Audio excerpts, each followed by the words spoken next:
ang Blue Ribbon Committee ni Senator Lacson. Hindi mo maalaman kung ano direksyon. Inagalang ko po si Senator Lacson, pero nakita ko po ngayon, parang walang direksyon yung kanyang pag-iimbestiga.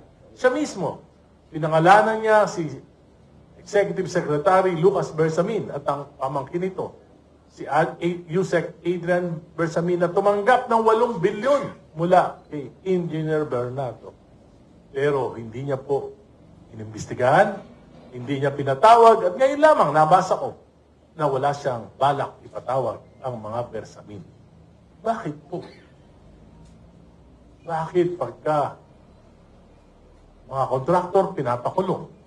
Bakit pagka yung mga maliliit na engineers pinapakulong? Nakakasuhan ng mabilis. Pero bakit pag lumalapit na sa doorstep ng Malacanang? Bakit pagka mga kabinete na humihinto, umiiwas na sa investigasyon?